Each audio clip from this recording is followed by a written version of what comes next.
પાટણમાં નીકળનારી ભગવાન પરશુરામજીની 54મી રથયાત્રાની ચાલતી તૈયારી. રથયાત્રાને અનુલક્ષી આયોજિત કાર્યક્રમની પત્રકારોને માહિતી પ્રદાન કરાઈ. આગામી 29મી એપ્રિલના રોજ પાટણ જગન્નાથ મંદિર પરિસર ખાતેથી નીકળનારી ભગવાન શ્રી પરશુરામજીની 54મી રથયાત્રાને લઈ શ્રી પરશુરામ રથયાત્રા સમિતિ, શ્રી જગન્નાથ મંદિર ટ્રસ્ટ અને સમસ્ત ગુજરાત બ્રહ્મ સમાજ પાટણ જિલ્લા દ્વારા તડામાર તૈયારીઓ હાથ ધરવામાં આવી રહી છે.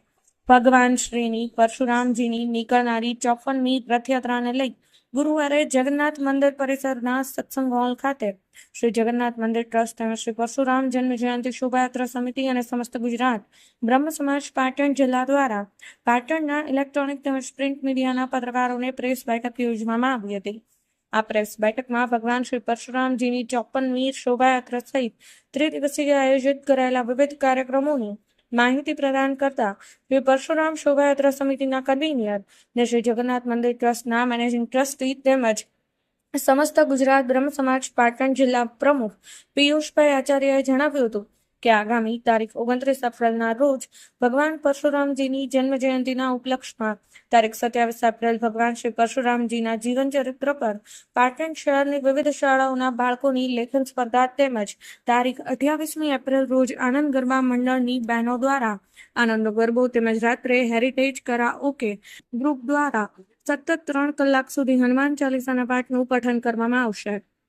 તારીખ 29મી એપ્રિલ સવારે 8:30 કલાકે ભક્તિ સંગીતના સૂરો વચ્ચે ભગવાન પરશુરામજીની શોભાયાત્રા પ્રસ્થાન પામશે.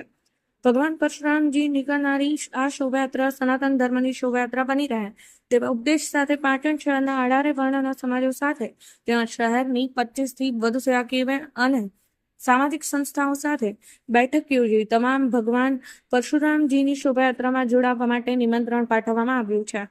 આ શોભાયાત્રામાં ભગવાન પરશુરામજીની ફોટો પ્રતિમાને ચાંદી મંડિત રથમાં બિરાજમાન કરવામાં આવશે. શોભાયાત્રાની સાથે 25થી વધુ ઝાંખીઓ અને પાટણ શહેરની સૌથી ઐતિહાસિક પુરાણી પ્રજાપતિ સમાજના ઇષ્ટદેવ ભગવાન શ્રી પદ્મનાભજીની ફોટો પ્રતિમા સાથેનો પ્રજાપતિ સમાજનો ટેબ્લો પણ જોડાનાર છે.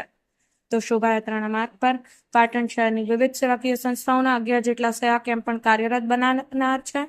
આ શોભાયાત્રા સવારે 8:30 કલાકે શ્રી જગન્નાથ મંદિર પરિસર ખાતેથી ભક્તિ સંગીતના સૂરો વચ્ચે પ્રસ્થાન પામી હિંગળા ચાચર ચોક, ચતુર્ભુજ બાગ, જૂનાગંજ બજાર, પુનઃ હિંગળા ચાચર મેઇન બજાર, દીઘીવતા નાકાથી લઈ પુનઃ જગન્નાથ મંદિર પરિસર ખાતે સંપન્ન બનશે. શોભાયાત્રામાં જોડાનાર તમામ પરશુરામ ભક્તો માટે મંદિર પરિસર ખાતે ભોજન પ્રસાદની વ્યવસ્થાનું પણ આયોજન કરવામાં આવ્યું છે. ત્યારે આગામી તારીખ 29મી એપ્રિલના રોજ નીકળનારી ભગવાન શ્રી પરશુરામજીની શોભાયાત્રામાં પાટણ શહેરના તમામ નગરજનોને જોડાવા માટે શ્રી પરશુરામ શોભાયાત્રા સમિતિ, જગદીશ મંદિર ટ્રસ્ટ અને સંસ્થ ગુજરાત બ્રહ્મ સમાજ પાટણ જિલ્લા દ્વારા અપીલ કરવામાં આવી હોવાનું તેઓએ જણાવ્યું હતું. રાજુભાઈ પટેલ. આગામી તારીખ 29 એપ્રિલના રોજ ભગવાન પરશુરામનો જન્મોત્સવ સમગ્ર દેશની અંદર ધામધૂમપૂર્વક ઉજવણી થનાર છે. એના ભાગરૂપ પાટણની અંદર પણ 54મી રથયાત્રા ભવ્યાતિ ભવ્ય નીકળવાની છે. તેના માટેની મોટાભાગની તૈયારીઓ જગન્નાથ મંદિર, પરશુરામ યાત્રા સમિતિ અને શ્રી સમસ્ત ગુજરાત ધર્મ સમાજ પાટણ જિલ્લા યુનિટ તરફથી આયોજન થઈ રહ્યું છે. આ યાત્રાની અંદર સર્વ સમુદાય, દરેક જ્ઞાતિઓ જોડાય એવું મંદિર તરફથી આપણા પત્રકારોના માધ્યમથી જાહેર આમંત્રણ પાઠવીએ છીએ. આ યાત્રા કોઈ એક સમુદાય, કોઈ જ્ઞાતિ કે કોઈ સંસ્થાની એક સંસ્થાની ના બને, પણ સમગ્ર સનાતન ધર્મનો એક મોટામાં મોટો કાર્યક્રમ બની જાય. સનાતન ધર્મીઓ વધુ ને વધુ સંખ્યામાં જોડાય, ખૂબ હર્ષોલ્લાસ સાથે આ યાત્રા નીકળે. આ યાત્રાના માધ્યમથી આજની અને આવનારી પેઢીમાં ધર્મ પ્રત્યેનો એક ભાવ ઉત્પન્ન થાય, ધર્મના તરફ આજની યુવા પેઢી વળે અને આપણા દેશની અંદર અનેક જ્ઞાતિ સમુદાયની અંદર વાડાપાડામાં વહેંચાયેલા છે તે સૌ સમુદાયો સંગઠિત થાય તો આ દેશનો પણ ઉદ્ધાર થાય એવા અનેક પોઝિટિવ વિચારો સાથે અમે રોજે રોજ મંદિર તરફથી દરેક જ્ઞાતિ સમુદાયના આગેવાનો પાટણની 28થી 30 વિવિધ સેવાભાવી સંસ્થાઓના પદાધિકારીઓની પણ અહીંયા મિટિંગ કરી છે અને સૌને આ યાત્રાની અંદર જોડાવા જાહેર અપીલ કરી છે. આપના માધ્યમથી પણ પાટણના સૌ નગરજનોને કોઈ પણ જાતના જ્ઞાતિ ભેદ વિના આ યાત્રામાં પધારવા હું જાહેર આમંત્રણ આપું છું. આ યાત્રા નિર્ધારિત રૂટ ઉપર સવારે 8:30 કલાકે જગન્નાથ મંદિર પરિસરમાંથી પ્રસ્થાન થશે. રથયાત્રાનું પ્રસ્થાન નવનિયુક્ત જિલ્લા કલેક્ટર માનનીય અને બ્રહ્માકુમારી પાટણ યુનિટના નીલમ દીદી પ્રસ્થાન કરાવવા આવવાના છે. વિશેષમાં આ યાત્રામાં બ્રહ્માકુમારી પરિવાર, પાટણની સૌથી જૂનામાં જૂની ધાર્મિક સંસ્થા પદ્મનાભ ભગવાનની છે અને પાટણની અંદર ખૂબ મોટા પ્રમાણમાં પ્રજાપતિ સમાજના ભાઈઓ રહે છે. એમને પણ અમે ખાસ અપીલ કરી છે અને એમના કાર્યકરો, પદાધિકારીઓ અને પદ્મનાભ સંસ્થા સાથે જોડાયેલા સૌ આગેવાનોએ પોતાનો પદ્મનાભ ભગવાનનો રથ લઈ અને આ રથયાત્રામાં જોડાવાનું અમને વચન આપ્યું છે.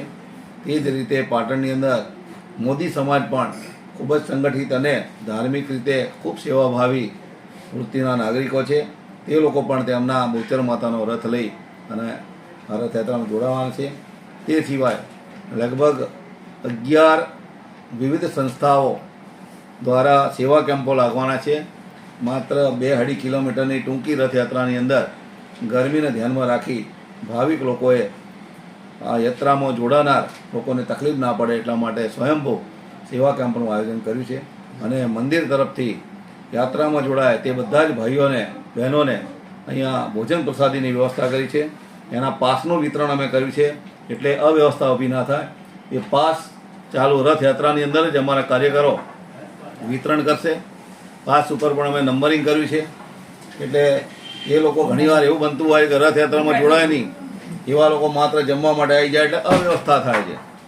કોઈ ભગવાનનો પ્રસાદ જમી જાય તો અમને કોઈ ફરક પડવાનો નથી, પણ એક વ્યવસ્થાના ભાગરૂપે કોઈ અવ્યવસ્થા ના થાય એટલા માટે પાસનું પણ વિતરણ અમે રથયાત્રાની અંદર કરવાના છીએ.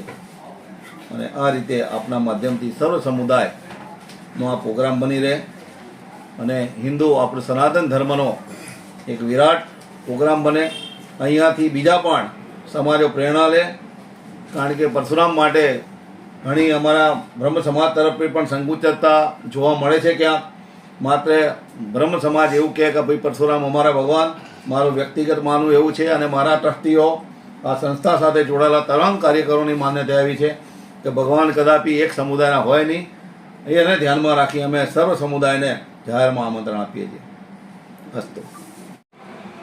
આગામી 29/4/2025 મંગળવાર ભગવાન પરશુરામની રથયાત્રાનું આયોજન કરેલ છે. આ રથયાત્રાની અંદર પહેલો નિશાન નંકો, 4 બગી ગાડી, 4 બેન્ડ વાજા, 2 ડીજે, 5 વેશભૂષા, પરશુરામનો ઘોડો વગેરે સામેલ થશે. બીજું કે આ રથયાત્રા નિજ મંદિરેથી નીકળી, જગન્નાથ મંદિરેથી નીકળી સીધી ઇંગરાચાચર જશે. ત્યાંથી ચતુર્ભુજ બાગ, જૂનાગંજ બજાર, પાછા ઇંગરાચાચર થઈ ગીમટાના નાકેથી વળી જશે. ત્યાંથી બહુચરમાના મંદિરે થઈ નિજ મંદિરે પરત ફરશે. રથયાત્રા ફર્યા પછી ભોજન પ્રસાદની વ્યવસ્થા રાખવામાં આવી છે. તો તમામ ભાવિ ભક્તોએ રથયાત્રામાં જોડાય તેને જ પાસ મળશે તેવી પણ વ્યવસ્થા કરવામાં આવી છે.